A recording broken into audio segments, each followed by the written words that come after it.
Okay, we are currently around 415. So we can I think we can get started, or maybe we wait for a few more minutes. Yeah, people are increasing in number. Let's wait for just 5 more minutes, then we begin. So yeah.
I don't know if we have anybody from the ODEL team, if they could help us mute everybody.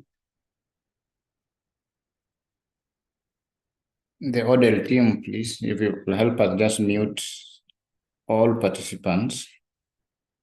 Morning, Daktari. Morning. Sasa Salama sana.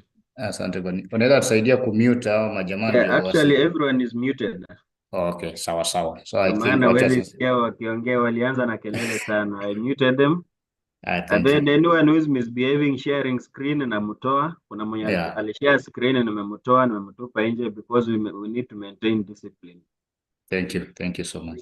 So to the students, please just note that this is a serious class, like any other class. You misbehave na kutoa nje ya class, we will not even notify you. Yeah. So mwenye anaanza kushare screen, anataka kupiga kelele and all that, will just remove you and then ufanyie hiyo vitu nje. But just maintain order, alimu aanze class. Thank you, Bonnie. Okay, so we now need to start. So far we've been talking about HIV/AIDS and STIs in general. So HIV, as we agreed, is the virus which causes AIDS if it is left untreated. So most of the time, when you compare the occurrence of HIV among gender, compare kati ya wanaume na wanawake, you realize that women end up bearing the biggest burden, especially at least in sub-Saharan Africa. So what we want to look at briefly is what are the reasons, for example, that make women to be more vulnerable.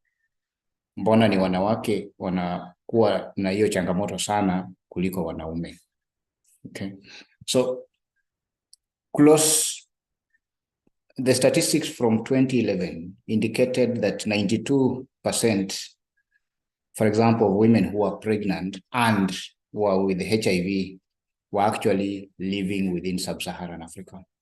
So that's a global statistic, which means quite a number of all the women globally who eventually have HIV come from sub-Saharan Africa. Then when you compare again the people who suffer from HIV, either in terms of being infected or just being affected, they are mostly women.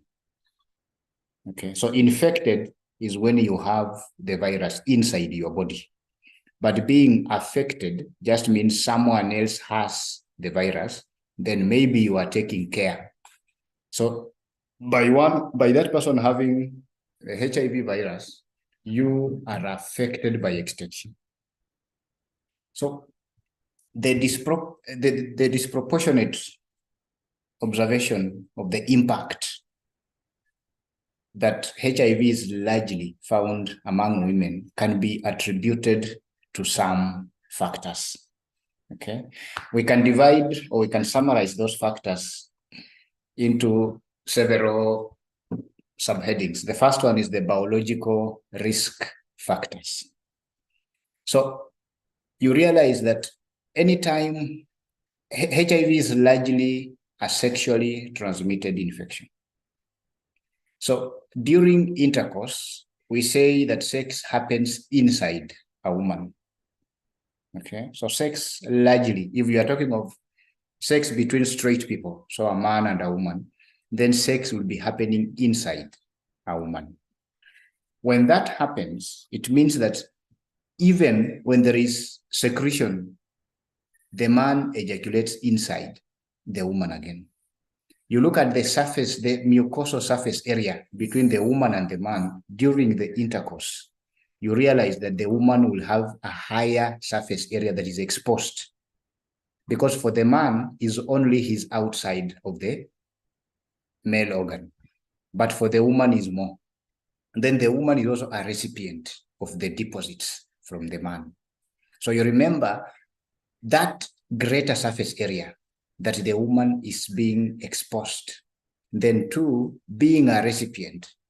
Among the various fluids on our body that will carry any pathogen, one of them was either the pre-semen or the ejaculate itself. So if all these are eventually ending up inside a woman, then the extent of exposure for the woman, the surface area during the intercourse that the woman is exposed is bigger than when you compare to the surface area that the man is exposed.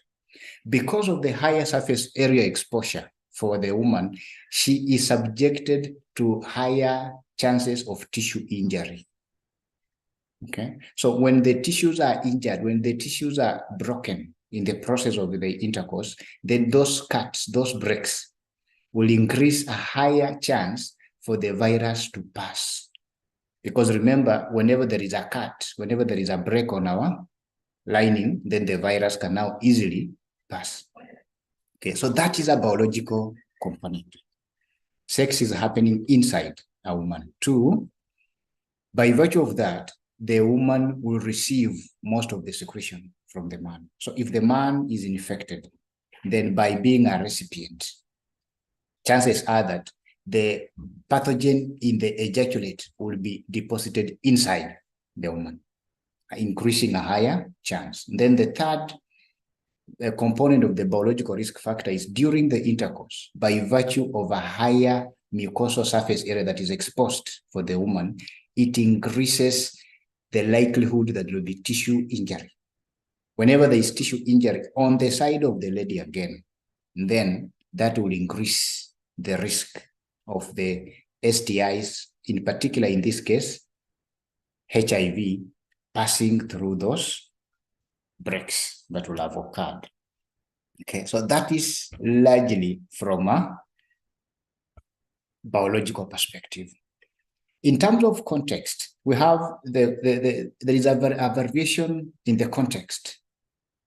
This differs among various populations within sub-Saharan Africa. So there is a contextual variability in the risk factors. Okay, so there are several factors that could influence the scale and rate of this HIV spread. We have, for example, some customs, some sexual practices, some marital practices that will predispose women. Largely in sub-Saharan Africa, the patriarch or the male is the dominant gender.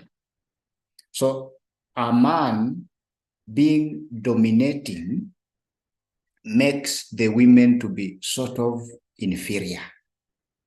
And when the women now become inferior, then they don't necessarily have that power to campaign for what they want, either in terms of sex, to even initiate sex, to even suggest to use protection, or even at times to say, no, I don't want to have sex.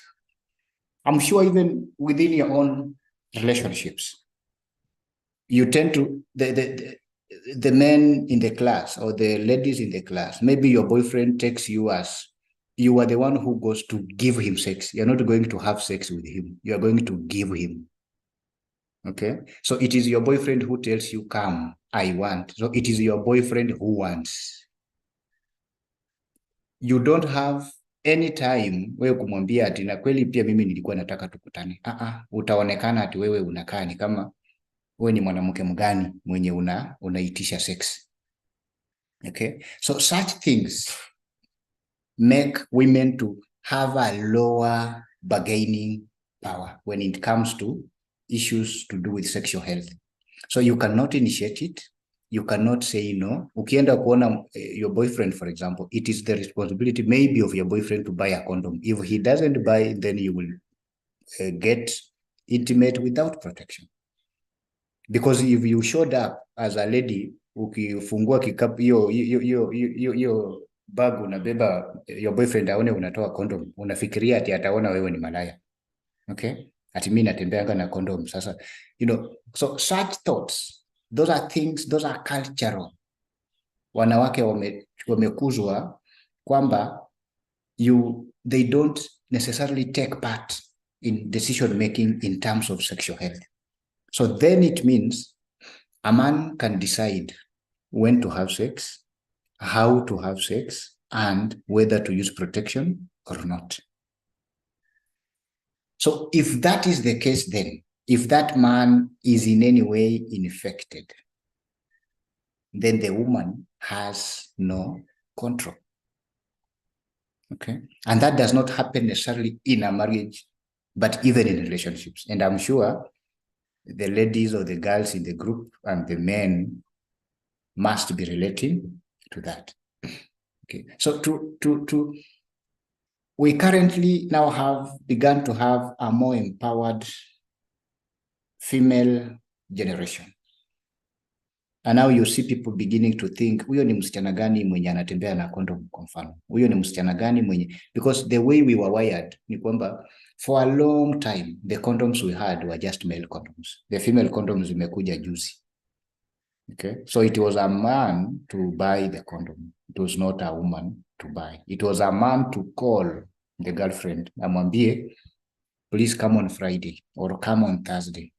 But as a lady, you cannot call your boyfriend, mwambie nitakuja leo jioni. You know, you've been brought up thinking that as a lady, you cannot initiate.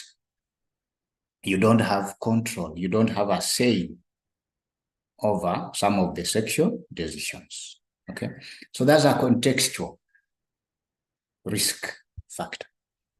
Okay, and in terms even of cultural factors as well, we have populations zenye zinalipa mahari kwa mfano. Okay, so you pay bride price. Then in that situation, after a man has paid dowry for the lady, then the lady sort of becomes the property of that man. So the man thinks of when, how, without necessarily involving the wife. So by virtue of that cultural aspect, in most societies, especially in sub-Saharan Africa, people think that once you've paid dowry, then now the woman has surrendered every aspect of her life to the man. So as a man, you can do whatever you wish with that man, with that lady. Okay. So such are contextual variability. And as these variabilities happen, they bring about risk factors. The fact that a man, the male gender is the dominant gender within the African society. So the male calls the shots, decides when, how to get intimate. At times, even some societies have polygamy. So a man can have 2 or 3 wives, but when he comes from one wife to the other, the second wife does not have that permission or is not expected to say, because you are coming from your first wife, please, for me, let's use protection. Okay, so it then means if someone is polygamous, the health of women depends. The health of one woman affects all the health of the other 3 or 4 women. Okay, then in terms of dowry, kuna watu wengine wanashindwa kulipa mahari. Okay, so when you are not able to pay dowry, then in a way, even if you've given birth, umezana with a particular lady, then you are not allowed, or you are not legally allowed to marry that lady.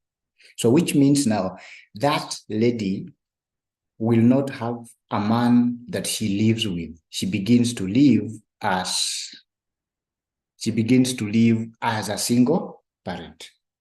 By virtue of now living as a single parent, that subjects her to more financial stresses. And in a bid for her now to meet her demands, her needs financially, she becomes predisposed to be used by other men. Okay, so it is as a result of the original husband not being able, the original man who maybe they've given birth to a few 1 or 2 kids with, not being able to pay dowry. Then culturally, that lady will not be allowed to be legally married to this man. So she lives alone. Because she's living alone with the kids, she has now to find ways of fending for herself. Most of the time, she'll now be very vulnerable to other men. Okay, then that vulnerability is now what exposes her to even further risk of HIV infection.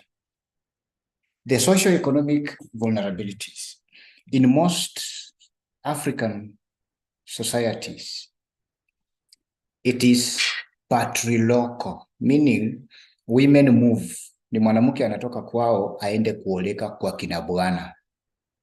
Why is it that it is the woman who moves? Because property inapeanwa kwa watoto wanaume.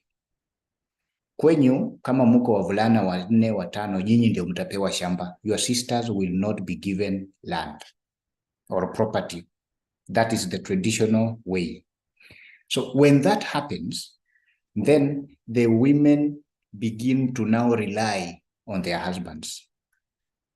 Okay, only recently is when, with the empowerment of women through education, some of them have now begun to own property, to have title deeds. But most of our mothers don't. So it is our fathers who own land, it is our fathers who own any property that the family has. So that makes the woman to be dependent on the man. By virtue of that, then the woman will be more manipulated by the man, because ukikataa hii kitu nakwambia, then sitakupatia kitu fulani. Okay, so socially, that's culture. Then it brings about now an economic imbalance, because the woman is relatively poorer economically. So then the woman is forced now to rely on the man for anything. So whatever the man says, the woman, if she opposes, then she will not benefit from anything that the man has. Okay, so as a result, then we end up with many women who have a low economic status. And in most of those cases, when these women have a low economic status, it will always lead to an earlier sexual experience, because they need to get money and buy something. You ask most ladies, the reason they must have had their first sexual experience, labda alidanganywa na mtu kwamba nitakupatia pesa ununulie kitu fulani. Had they been having good economic empowerment, they would not have been taken advantage of. Okay, and most of the time, for any lady, when she has to get intimate with someone so that she can benefit economically, such a lady will not be in a position to bargain for anything. Okay, so you can think of most ladies in the class, kama we uko na mbaba. Okay, if you have a mbaba, it is the mbaba who decides whether you use a condom. It's the mbaba, because you want his money, you want benefits from him. So uwezi enda hapo na umweke vikwazo useme leo lazima tutumie. Hapana, he is using you to give you money, so you have to do what he tells you to. And in such a relationship, again, because of the tilted economic status of the lady, even if the mbaba has another side chick there, mnaweza enda mkutane kwa meza nyi wawili, kila mtu atanyamaza tu, because all of you want money. But that cannot happen if you are dating someone as almost equals. Okay, so when the socioeconomic imbalance brings the person who is benefiting now does not have a say. Okay, these days even we have young men who move around with mamas. So in such a case, is the lady who decides if you are using protection or not.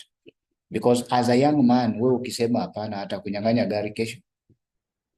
Okay, so that socioeconomic imbalance brings about things that are not consensual. Nyinyi wote hamjakubaliana, ule mwenye ana fund ndiye anaamua.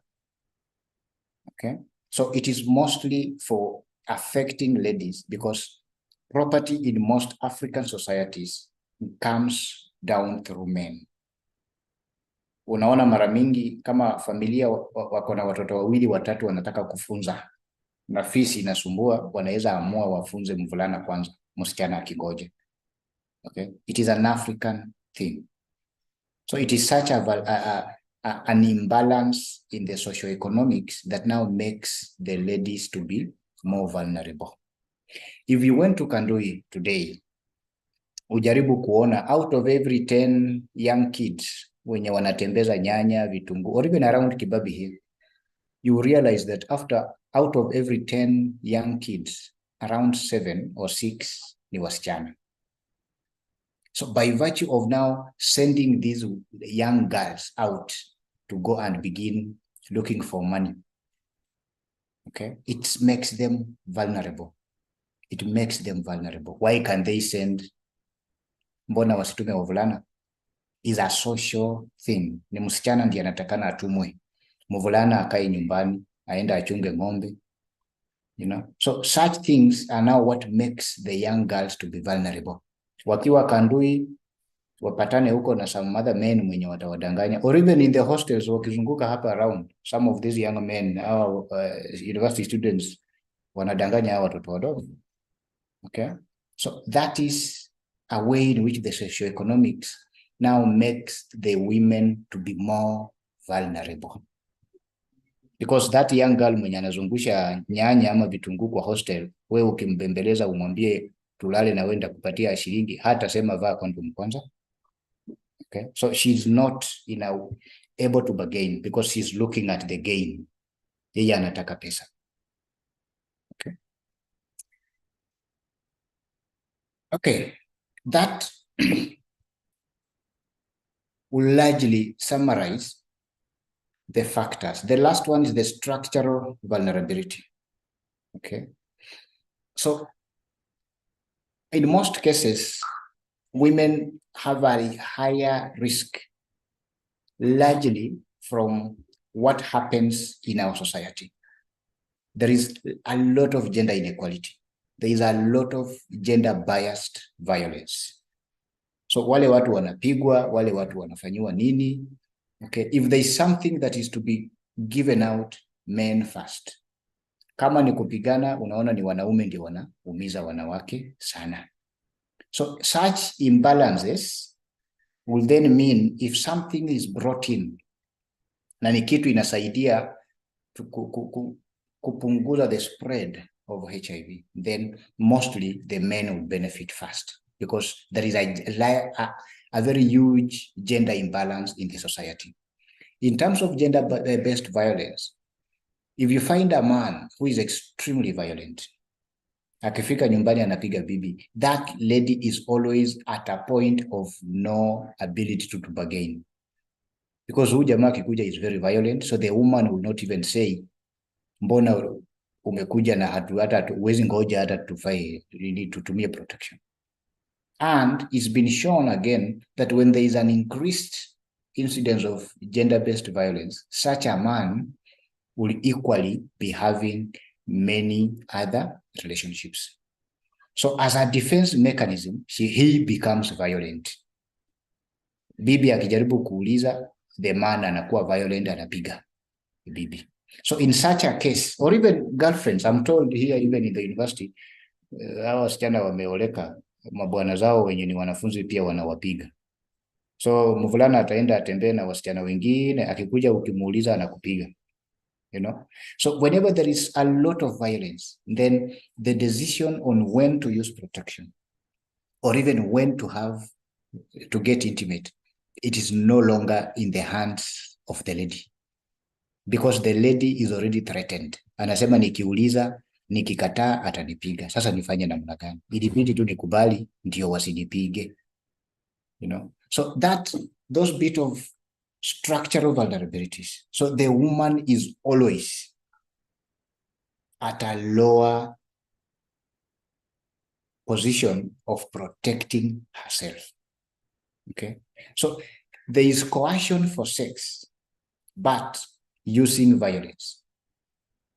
Okay, so the woman thinks that if I don't give in, atanichapa. Nikimuuliza kitu atanichapa, so wacha nikubali tu ndio wasifanye namna gani, wasinichape. Okay. So in a way then, hiyo inapunguza hiyo uwezekano kwamba mwanamke ataweza kujisaidia. Okay, so someone had carried up, alikuwa amebeba mkono at some point. Sijui kama alikuwa na swali ya kuuliza ama namna gani.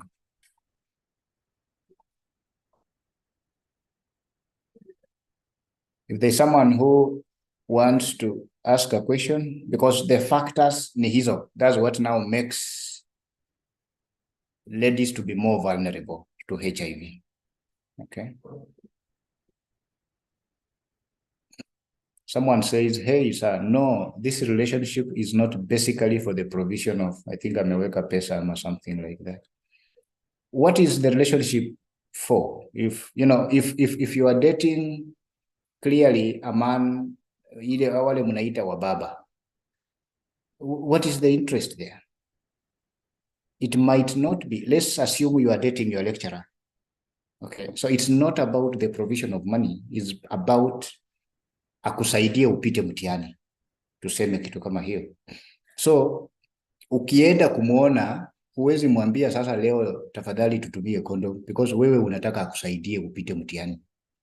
You cannot now begin to bargain with him, yet you are doing it from a point of disadvantage. There is a benefit that you want. So utawacha yeye ndiye ataamua kila kitu.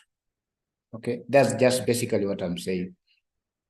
Okay, so it doesn't matter, even if you are dating someone not for money, but for any other benefit. You always come in from a point of increased vulnerability. Tuseme ni boda huwa anakubeba, then you don't pay. So how does this person end up benefiting? He sleeps with you.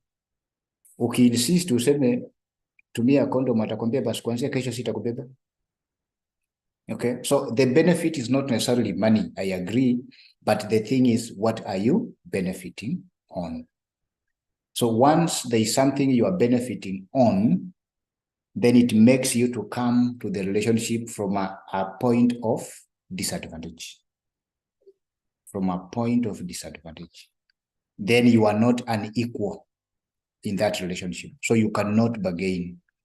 Is the person mwenye anadominate, mwenye anakupatia what you want, yeye ndiye atakuwa na call the shots. Yeye ndiye atasema hivi ndio tunafanya na wewe unafuata tu. Okay. We've had situations, for example, where men au wenye wako na pesa, wale mnaita wababa, wanakuwa na wasichana wawili watatu, then they book these ladies in different rooms, same hotel. So ni huyu jamaa atoke kwa hii room aende next room, tena akuje aanze in these rooms. So do you think the ladies who are in these rooms are bargaining for anything? They are not. Just if one of them is infected, then all of them will end up being infected. Because they are not in that relationship for love. They're in that relationship for financial gains. So yeye bora apatiwe pesa, hata simamisha huyo mbaba aseme lazima tufanye namna hii. So that is a vulnerability. It makes the woman not to have anything, not to have any say in that relationship. Okay. Someone is asking, how does HIV and AIDS, how can it be prevented? Perinatal transmission. So from mother to child, I predispose. That's hiyo ndio anauliza. The first thing ni kwamba any pregnant woman akienda hospitalini wanapima yeye ugonjwa HIV. So the first step is there is a test for HIV. Then the second, the pregnant woman will be put on ART and retroviral therapy. Okay, so you remember when you are put on ART, the viral load, the amount of HIV virus in your body itapunguka. So the first perinatal transmission prevention mechanism is getting tested, kujua kwamba uko na hiyo ugonjwa. Then the second, after imejulikana the pregnant woman has it, atawekwa kwa ART immediately. After that, during birth, during delivery, watajaribu kabisa kumpeleka through cesarean section to avoid huyo mtoto kukutana na damu ya mama yake. Okay. Then the third, after kuzaliwa, mtoto atawekwa pia kwa ART, just in case the child was exposed. You remember the PEP and the PrEP. So mtoto atawekwa kwa post exposure. So mtoto after kuzaliwa atawekwa kwa ART, the post exposure prophylaxis. Then the fourth thing that will happen ni kwamba mtoto hatanyonyeshwa na mama yake. Okay? Because the fluid from the mother, if the mother is HIV positive, then that fluid is possibly also carrying the what? The virus. Okay, so first thing, the pregnant woman gets tested. Second, she gets enrolled on antiretroviral therapy. The third, during delivery, mtoto atatolewa through cesarean section, yani ya kupasua mama. And then after hiyo, mtoto atawekwa kwa post exposure prophylaxis. Then mtoto pia hatanyonyeshwa. Okay, I think that was Clifton Muchami Simiyu. I hope that is answered.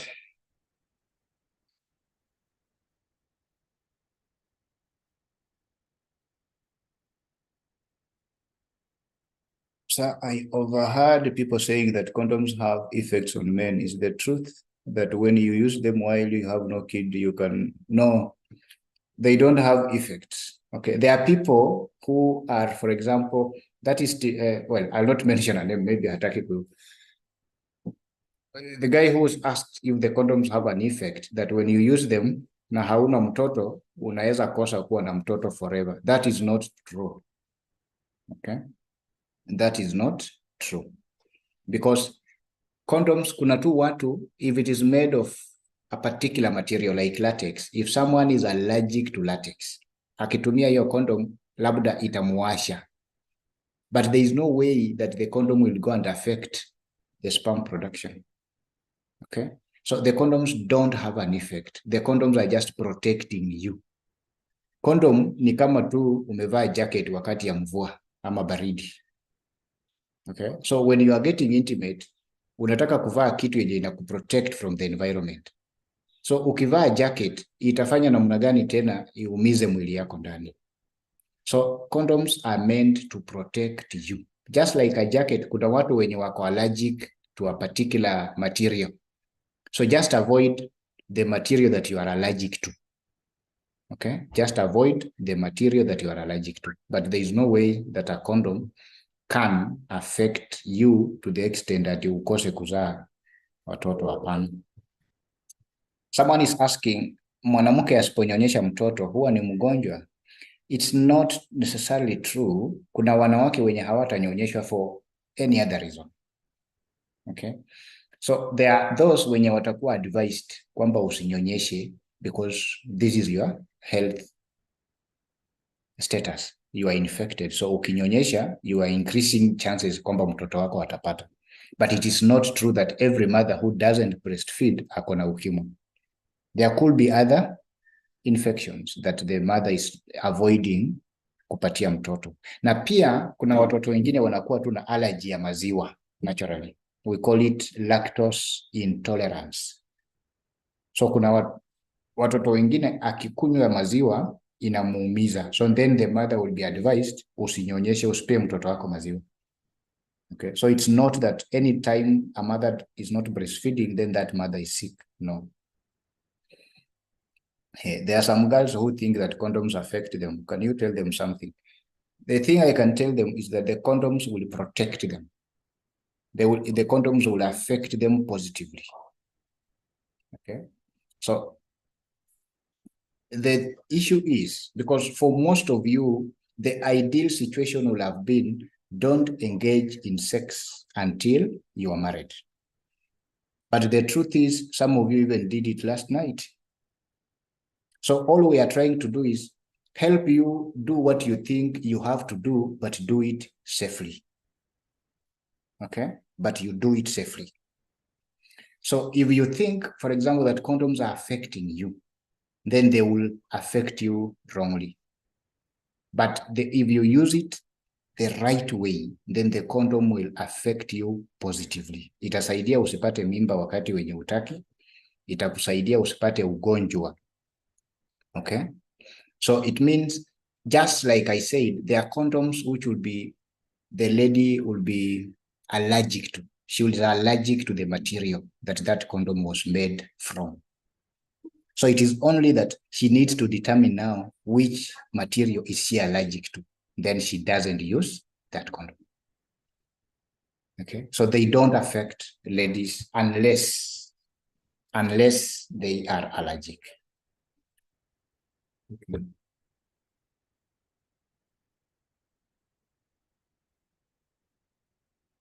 Na kama unaogopa kuenda kujipima, then unajishuku uko na HIV na ule dawa, what will happen? The good thing ni kwamba huwezi pewa dawa bila kupimwa, na dawa ya HIV huwezi nunua kwa chemist. That's the good thing. HIV ni vizuri ukipimwa mapema, because being tested is important, uwe nayo usikuwe nayo. Ukikuwa nayo utajua uanze kutumia dawa mapema. Usipokuwa nayo utajua kwamba hauna, then uendelee kujitunza vizuri. Kuogopa, it is part of human nature, because then you think, what if I go na nipatikane niko nayo? But it is better for you to go and remove that doubt. Ujue kabisa nimeenda na niko nayo, ama nimeenda na sina. Because ukijua uko nayo, uanze kutumia dawa ya ART mapema, so that upunguze the viral load. Ukijua uko nayo, uanze kuprotect the people that you love. But when you delay, na labda uko nayo, utaambukiza watu, maybe utaambukiza, there are some of us, we even kiss our children, we even do all manner of things. So you can imagine, you have HIV, yet you don't know that you have it. You are busy kissing your son, kissing your daughter, so you eventually infect your child. But had you gone for the test, ungejua kwamba niko nayo na haungeambukiza mtoto. Okay? So going for the test is important. But we must also appreciate kwamba watu huwa wanaogopa. Kuogopa ni kawaida. Okay? Kuogopa ni kawaida.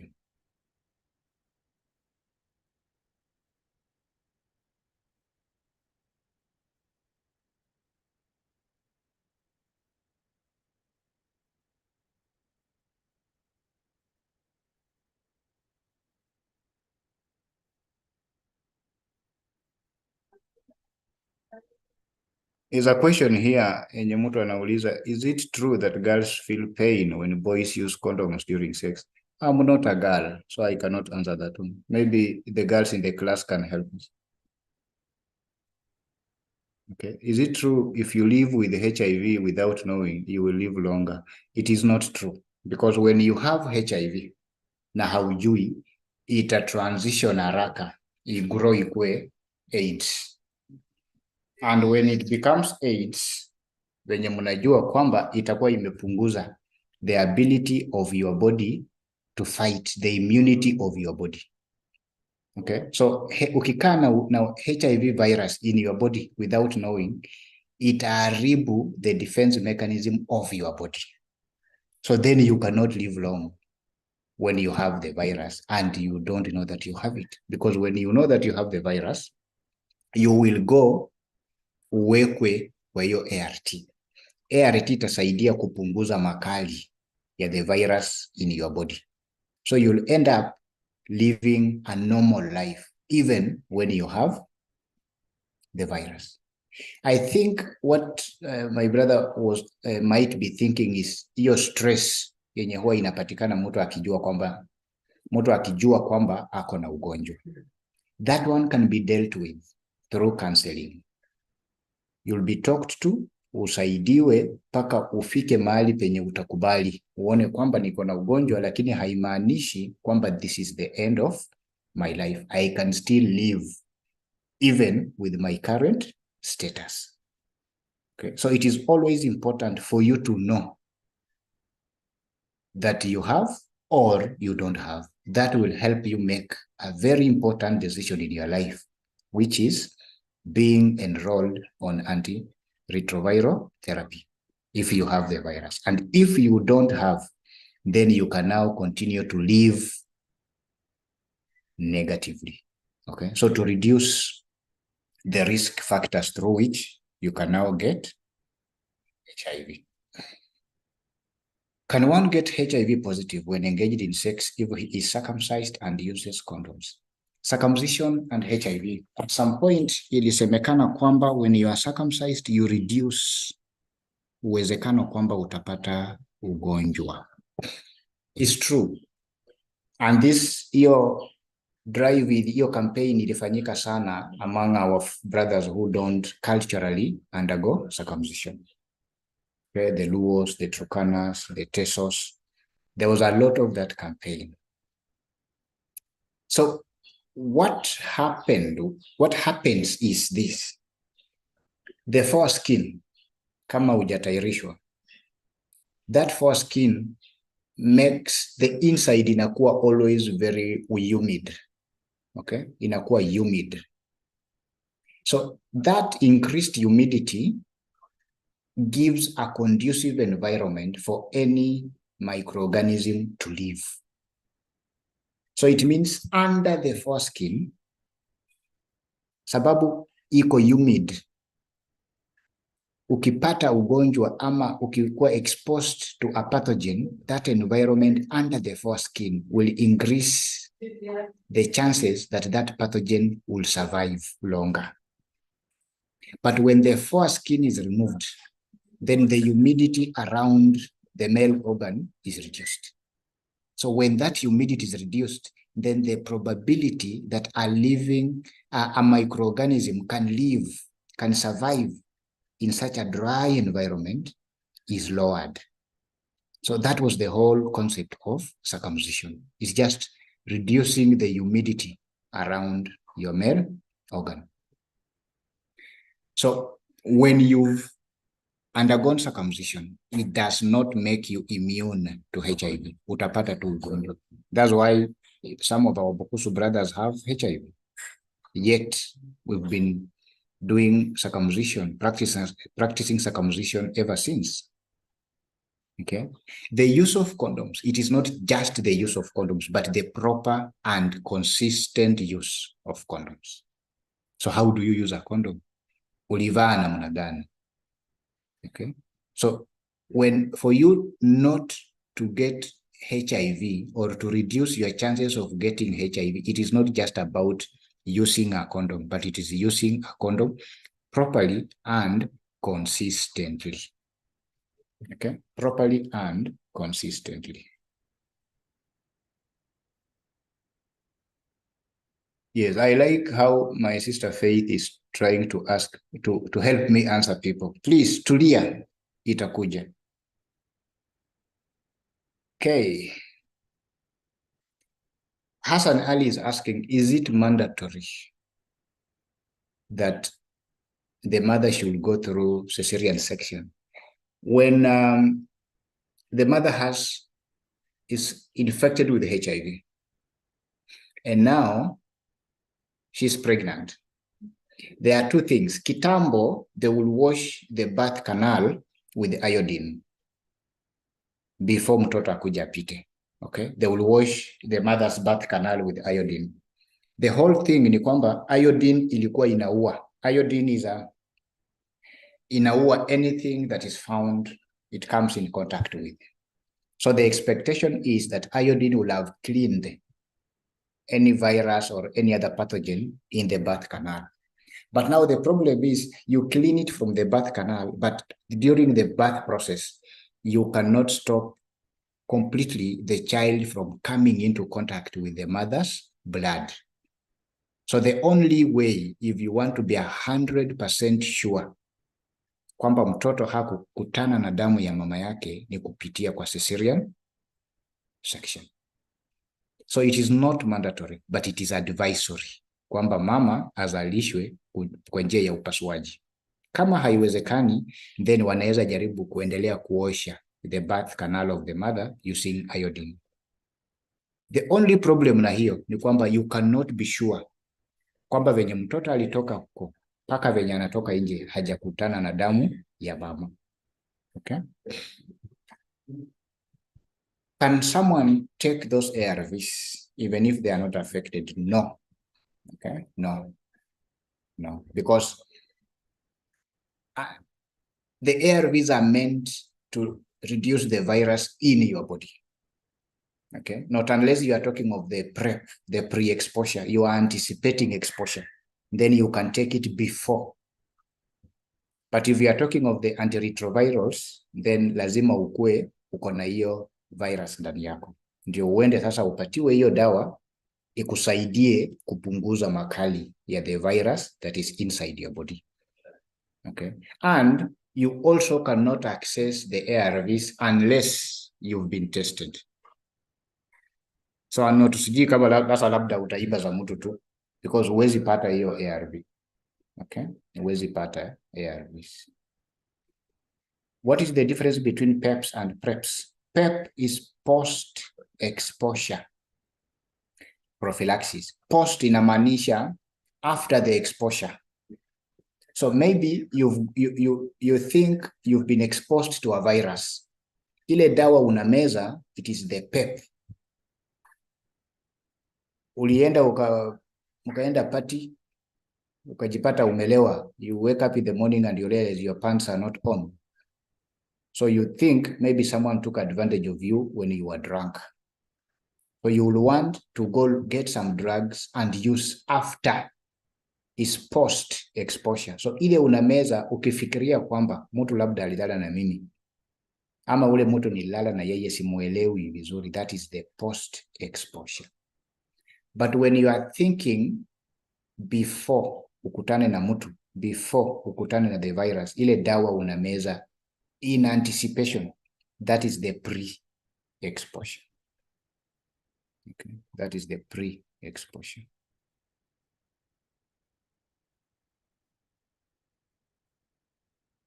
Is there a possibility that a girl using a condom can get pregnant after intercourse? If the condom is used consistently and properly, remember you put on the condom before there is contact. Okay. Kuna wale watu wengine anafikiria before that the only time a lady can become pregnant is after there is the proper ejaculation. There are some sperms that will come even before the real ejaculation happens. So when you are using a condom throughout the entire sexual intercourse and you use it properly, kumaanisha when kama ilikuwa inavaliwa walifinya tip, so kukakuwa na hewa huko mbele, that is where now the sperm itashikwa. But kama kulikuwa na hewa mbele, when the man ejaculates, chances are very high that sperm itatoka. Okay? There are some condoms that have a spermicide, but not all condoms have that. Condoms that have a spermicide zitaua the sperm. So when the sperm gets in contact, when the sperm is ejaculated na ingie kwa hiyo condom iko na liquid yenye iko na spermicide. A spermicide ni kitu yenye inaua sperms. Okay, so it means after the ejaculation, the sperms will be killed by the spermicide.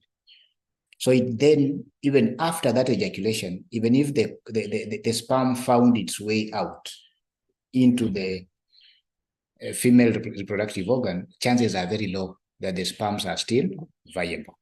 But not all condoms have the spermicide. Okay, so for you to increase chances that you don't get pregnant, you don't get an STI, and you are using a condom, use a condom throughout and use it properly. Okay. How does discrimination and stigma affect prevention effort? Very good question. That is Pamela Jepkirui. So discrimination ni kwanza kutengwa, sababu uko na a particular status, maybe you are HIV positive, ama wewe kuna kitu uko nayo, then watu wanaanza kukutenga. Stigma nayo ni finger pointing, then hiyo inafanya unakuwa unajisikia ni kwamba you don't fit in a particular place.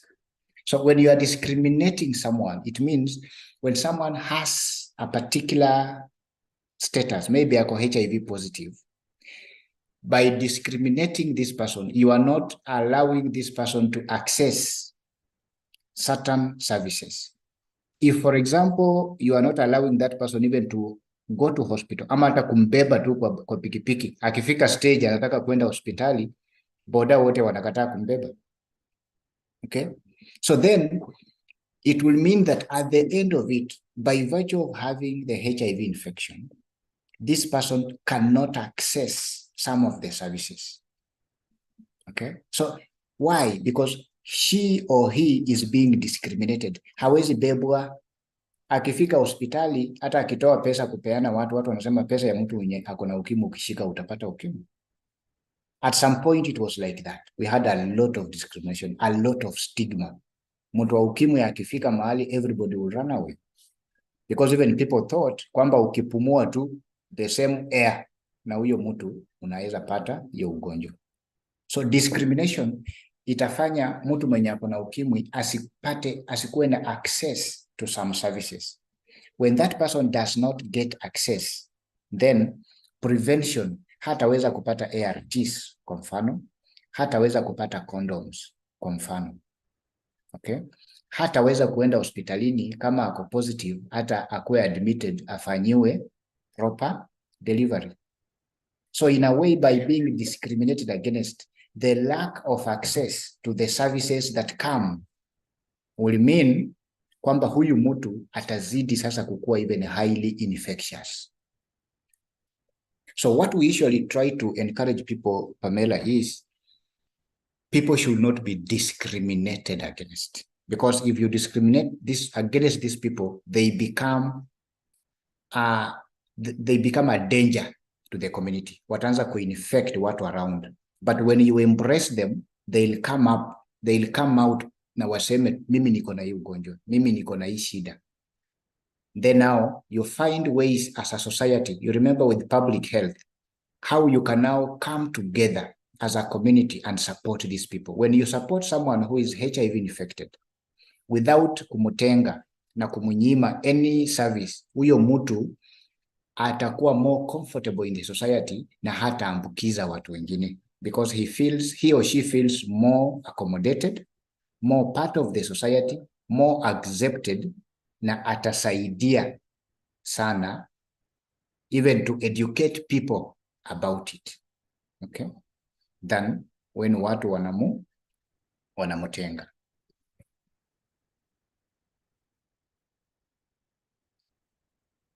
I think we can,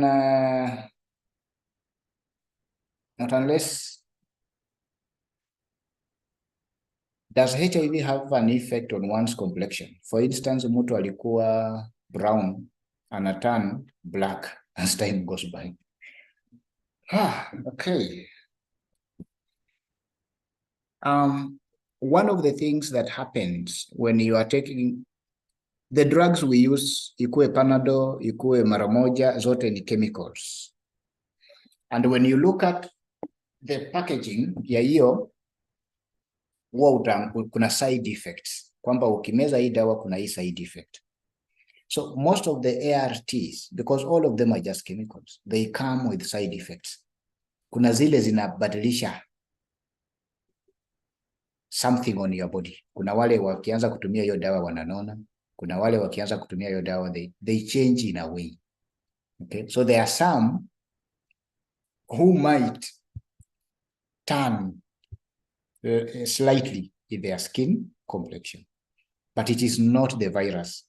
It is as a result of the drugs that they are using to help manage the HIV infection. Okay.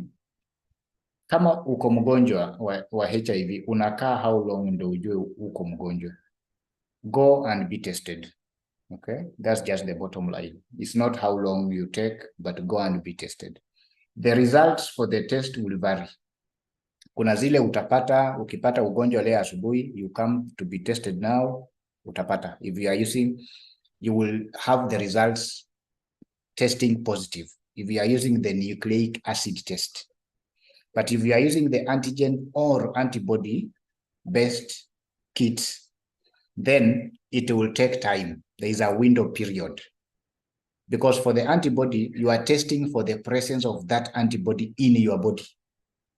So the antibody must be present before you get a positive result. Okay. And at times the antibodies might take, some people takes days, others it take weeks before the antibodies manifest. Okay, the antigens is the same. So it is about what are you looking for and how long does it take? Okay. But if you want to know whether you have the disease or not, go get tested. Go get tested. Okay, we have looked at that. We can now look at the myths. Okay, zile story za ukweli na uongo zenye zinasemekana kwa maneno ya HIV. Okay, zile story za ukweli na uongo. What is it that people say about HIV that is not necessarily true? Okay.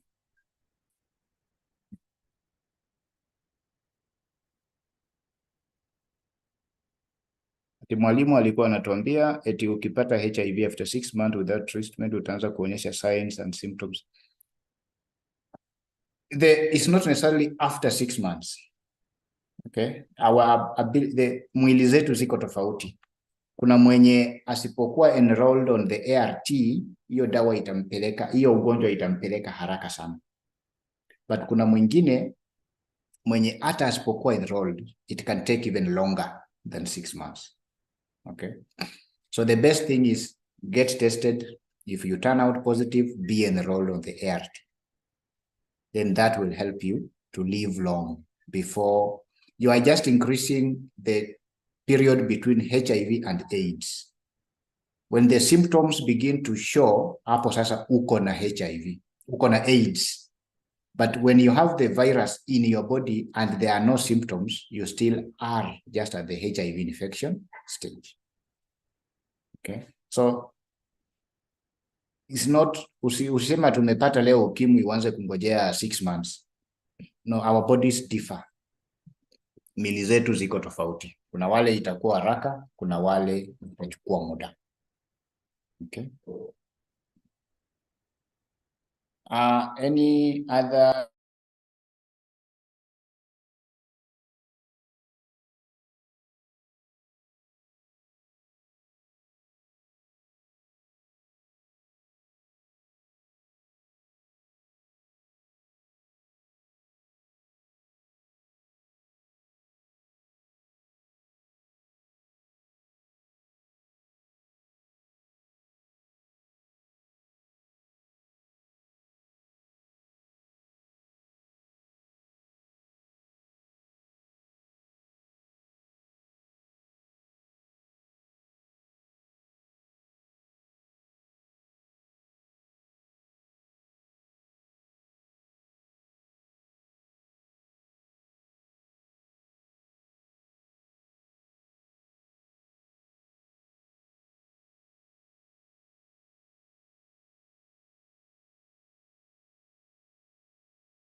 Okay, there is a very important question that I want us to answer. Chuchu Sheila has asked a very, very good question, and that is now what will lead us into the myths. Now, Sheila indicates in her question that can an infected person impregnate a girl and the girl remain negative if tested? Okay. So the fact of the matter is when you are HIV infected as a man or a woman, you can still give birth. So which means you still have your sperms, you still have your ova, all of them functioning normally. So you can still give birth. You can still make someone pregnant. The fact of the matter, if you are a man, I think Sheila was asking if a man who is infected can impregnate and if that girl can remain negative. Sheila, two things have to happen. The infected person lazima alikuwa enrolled on ARTs. Okay, we will see that in the myths.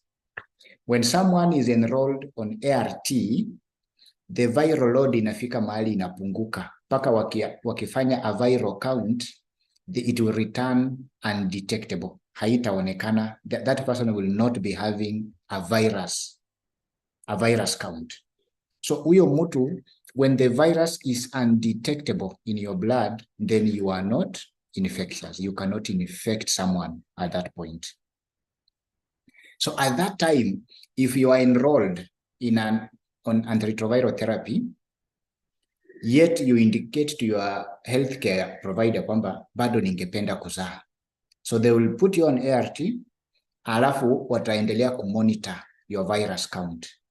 Ile siku itafika pahali ikuwe low, ikuwe undetectable, they'll now call in your partner. They'll give your partner the pre-exposure, because now for you to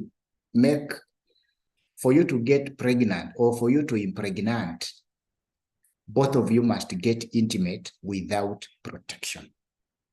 So one, mwenye ako infected, watapima waone kwamba the viral load, the count is low, is undetectable.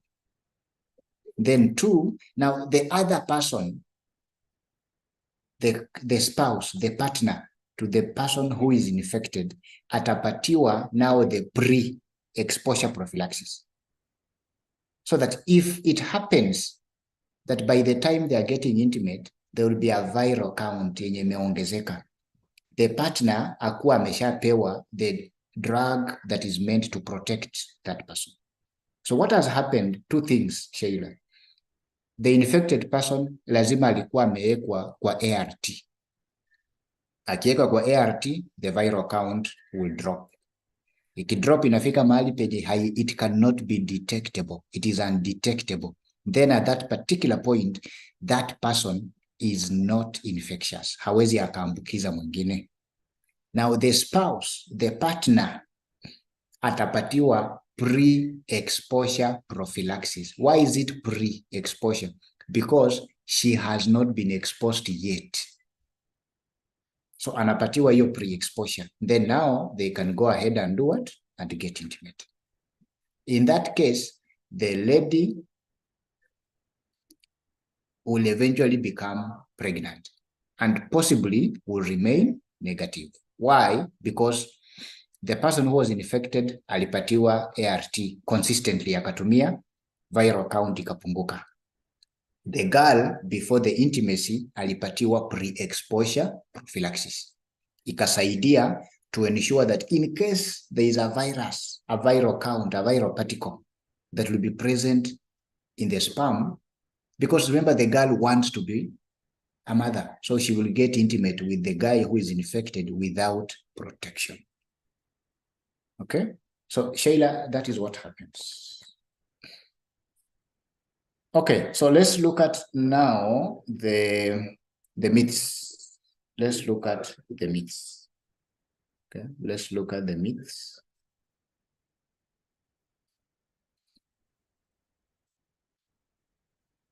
Let's look at the myths.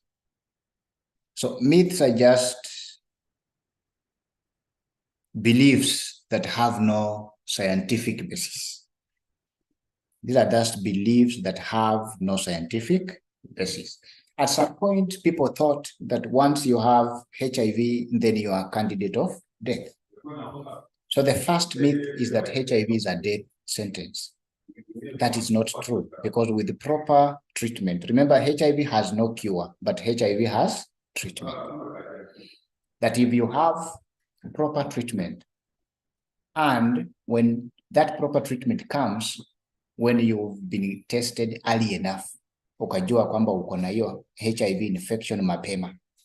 So when you realize that you are infected and you are put on treatment, the expectation is you will live just a normal life like any other person.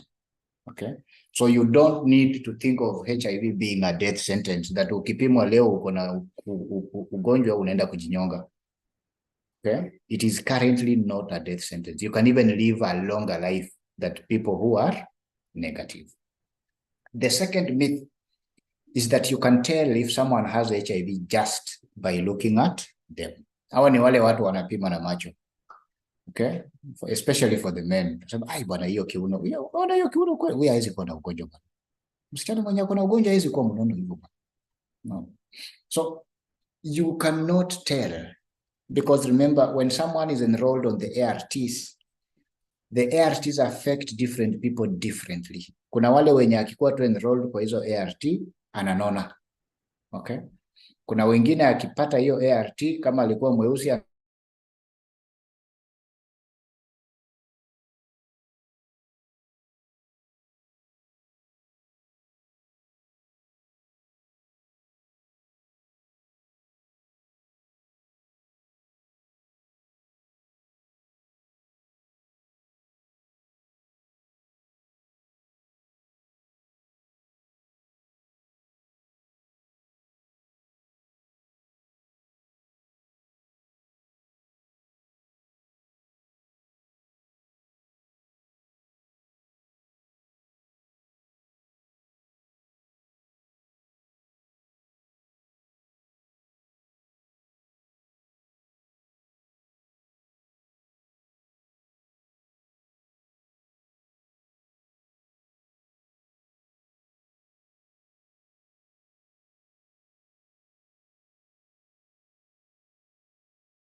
Okay, sorry. There was a bit of a power problem, and we can continue. How many are we? 406.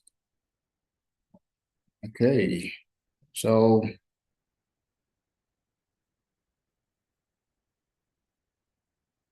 we were talking of people who say kwamba you can look at someone and say huyu ako na ugonjwa na huyo hana. Okay, so the truth is you cannot tell when you just look at someone. Okay, so for you to be sure, go for a test. Anytime you are not sure, use protection. Okay, so huwezi pima ati mtu wa kitambi hawezi kuwa na ugonjwa, hata kama uko nayo utakuwa mkonde, hapana. Okay. The third myth ni kwamba straight people don't have to worry about HIV infection. So straight people are those who are in a heterosexual relationship, meaning is a man and a woman.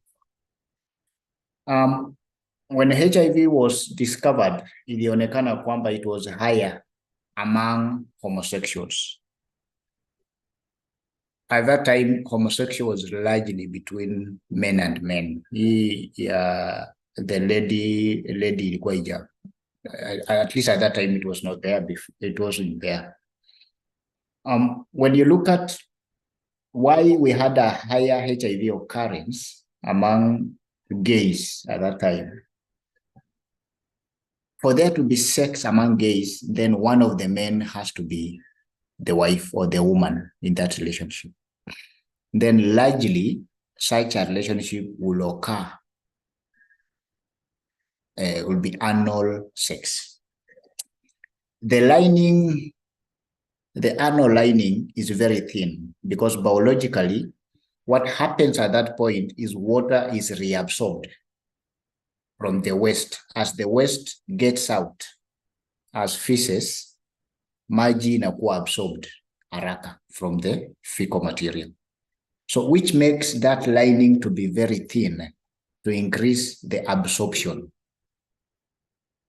So it means then when you are engaging in anal sex, and this doesn't matter if it is between a man and a woman or a man and a man, anal sex will always lead to a higher chance of there being injuries because the lining of the anal lining is very thin compared to the vaginal lining. So once there is an increased risk of injuries, it's through that injury that now the infection, the HIV transmission can increase. So it's not that people who are gays will be more infected, but it is just that people who are gays have an increased risk by virtue of increased injuries. Amos, you have raised your hand. You want to ask a question? You type. Ama mkono imejibeba kiajali.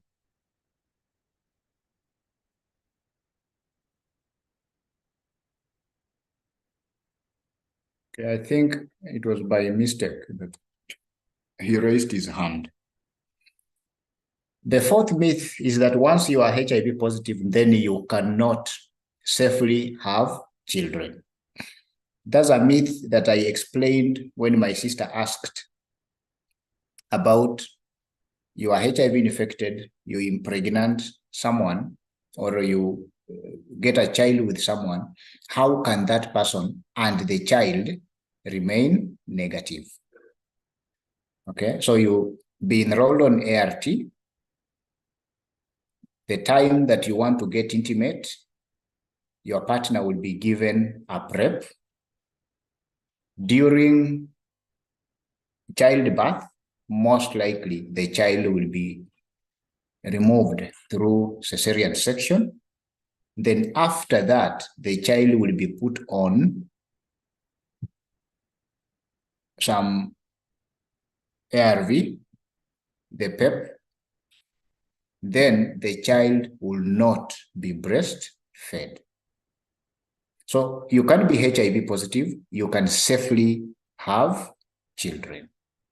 Okay, I think there is a lady called Asuntra mwenye amekuwa na ugonjwa, but she has managed to have around 3 or 4 children biologically, na watoto wote wako negative. So it is positive. It is possible.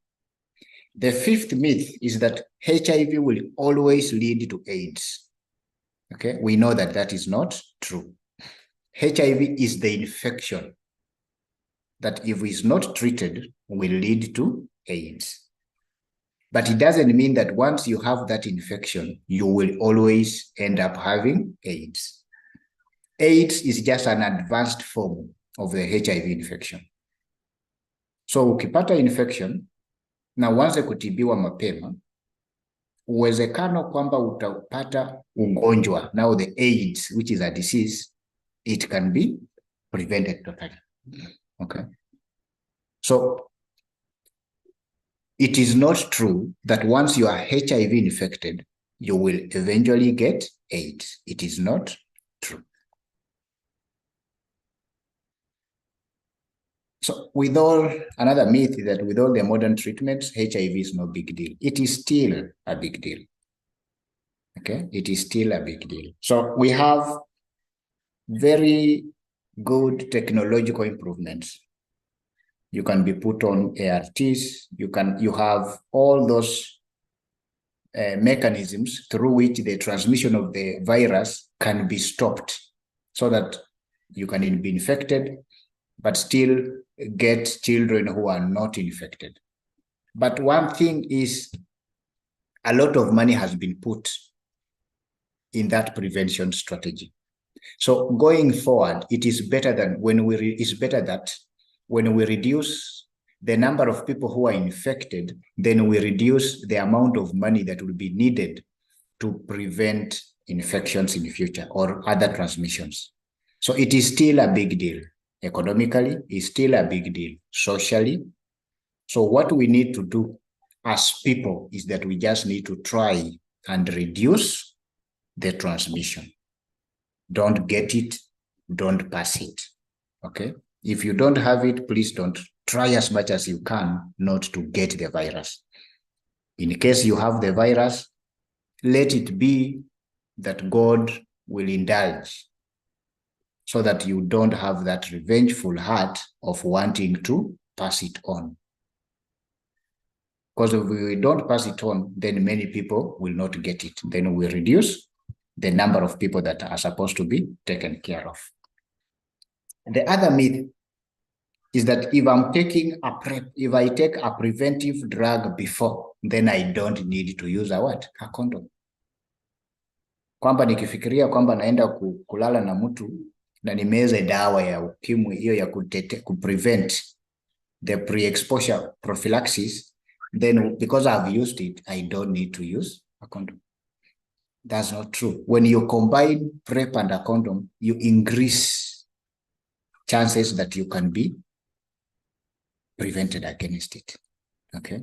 So you must try and take the medication, but also incorporate other preventive strategies. Okay? That when you test negative, you can continue now to have unprotected sex. Testing negative does not mean you cannot get. It just means that you have been lucky. So far, you don't have the virus. So then what you need to do going forward is you continue living your life carefully, so that you reduce your chances of getting the infection. So it's not that when you don't have the virus, now you can go all over and just continue to do your thing. The last myth, okay, maybe the second last, is that if two people have HIV, then was it to be a condom when they meet? Okay. Because there are people who will ask, surely, if I already have the virus, then why do I need to care?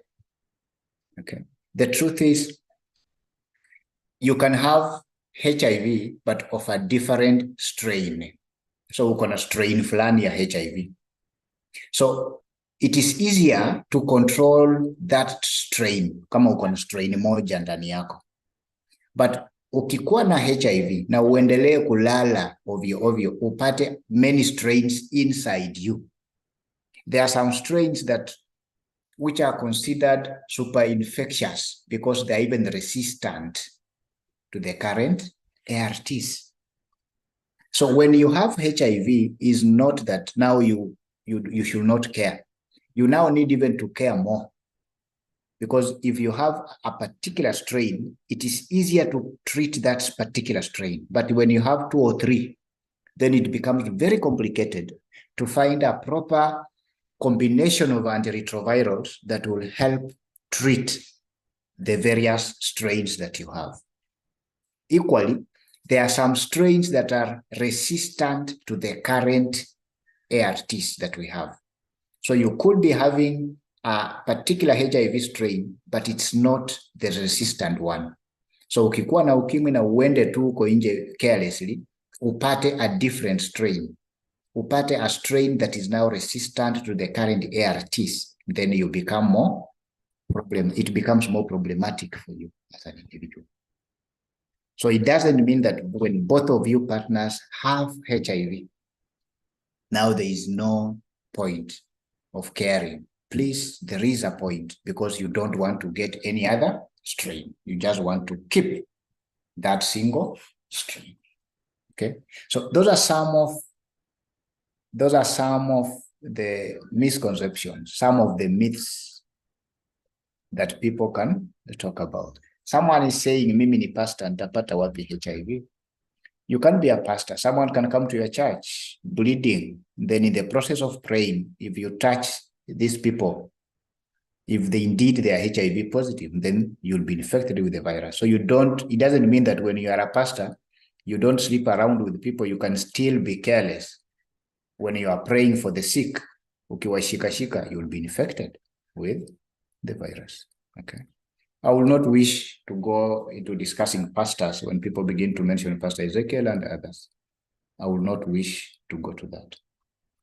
So those are the myths. The myths are just the misconceptions that people use. And as you see, these are some of the things that if we don't put out the information clearly, then we cannot have the effort for HIV prevention working. The whole essence of this course is to help us, because many of you come from different places that I will never be able to reach.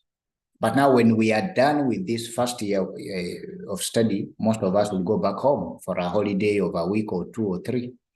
During that time, now we can dispel of some of these myths. Okay, we can now tell people the correct information. Then in a way, we'll be sharing what needs to be shared. Okay. There are still a few questions. Someone is asking whether, well, the 2 questions, I will not answer them because they're not part of what we are supposed to study. Again, as I told you, you can choose to joke with this unit, but you joke too much, you still just can fail, because people have failed in this unit. Okay. People have failed in this unit. So just so you know, kwamba kinaweza kuumania tu. The last bit, if we can do this in the next few minutes, and then we'll be. Someone is asking a question. Why does creatures like mosquitoes don't become infected with HIV and yet they have fluid? The H in HIV is human. The H in HIV is human. Kumaanisha hata ukikuwa na ugonjwa na ulale na ng'ombe, ng'ombe iwezi pata HIV. Okay? So the H in HIV is human immunodeficiency virus, which means that virus infects humans.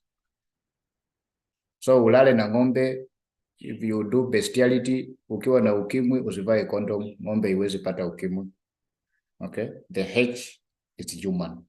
The biologists will tell you it means only humans have receptors that are specific for that virus. Okay, so no other organism can be infected with HIV apart from humans. Someone says, but where did AIDS come from? Okay. We don't exactly know where AIDS came from, but some of the possible thinking, the chimpanzees, we call them simians, they have almost a similar strain inaitwa SIV, simian immunodeficiency virus. Okay, simian immunodeficiency virus. Simian, that virus does almost the same thing in the chimpanzee that the HIV virus does in our bodies. So it is thought that possibly it is the simian virus that crossed, mutated, ilibadilika, then ikaanza kuinfect binadamu. Okay. So it's possible that it's the change in SIV that made it now to be specific for humans. Then now it became HIV. Okay. Can the blood of an infected person be made free from germs and be donated? No. If you are infected, we donate your blood, it will be waste. But so in the history of the beginning of HIV, how did it transfer to human? Mutation. Okay, mutation. You remember even COVID, ilisemekana kwamba COVID ilitoka kwa panya. Okay, so a mutation in the virus will make it be infectious. It makes the virus be possible to attack now humans. Okay, simian, not semi-annual. Wait, it is simian, hivi. Okay, simian. Okay.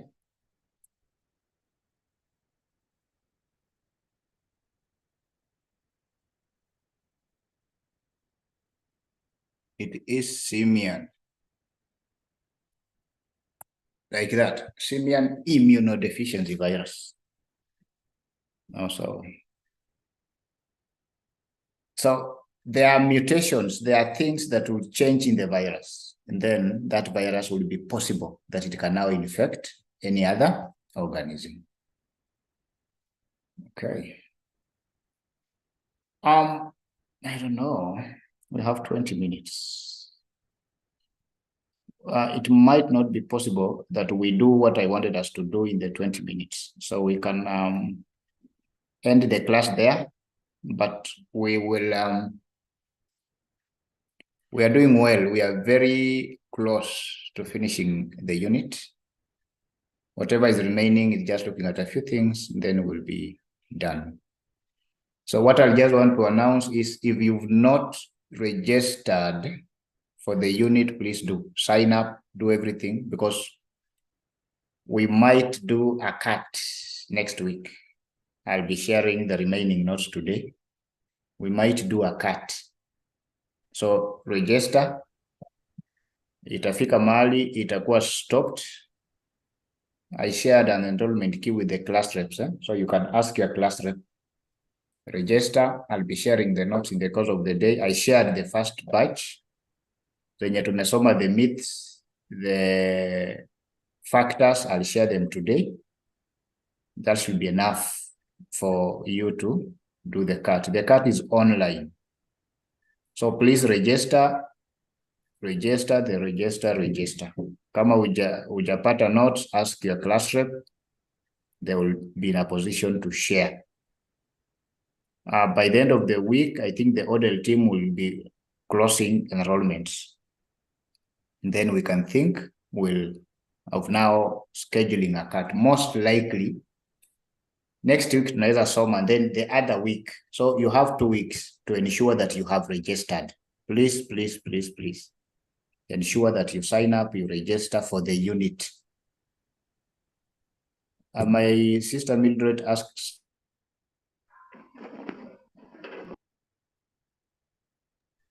so ask your class reps. They will give you the enrollment keys. I'll be supplying it to them again.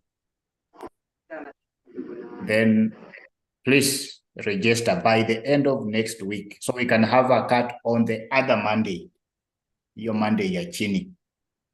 Kama kuna watu hawajakuja, waambie kwamba the other Monday tutakuwa na CAT. The CAT will be online.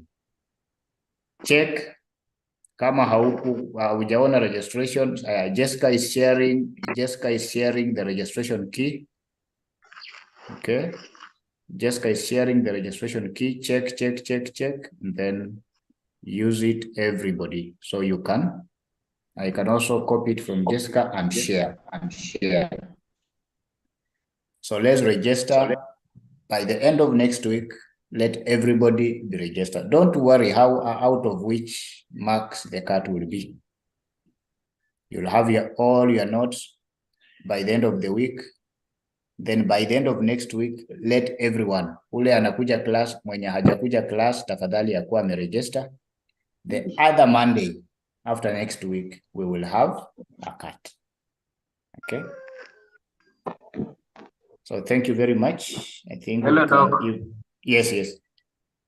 Actually, this is just to ask, especially the class reps, to tell their teams that they should enroll to this unit as fast as possible. And also bearing in mind that the CAT will be on Monday.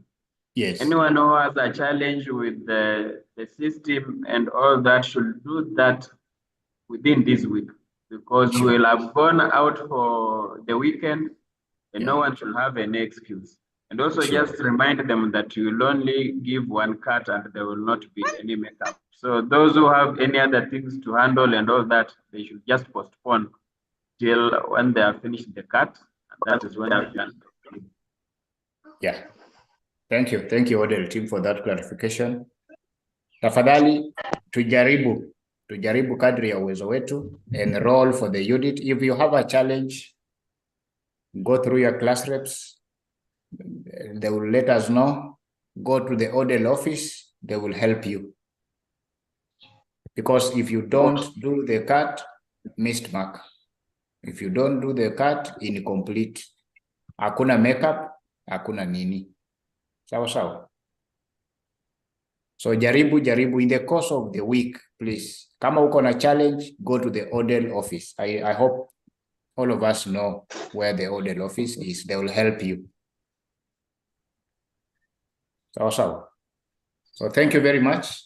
Continue enrolling. Wale wako na challenge, ask those who have enrolled, they will help you. If it persists, visit the Odell office. They are always ready to assist. Okay, so thank you very much. We can stop the class at that. Sawa. Thank you. I think Odell team, unaweza stop. Thank you. Okay. Yeah, thank you. Thank you so much. Have a good day. You too.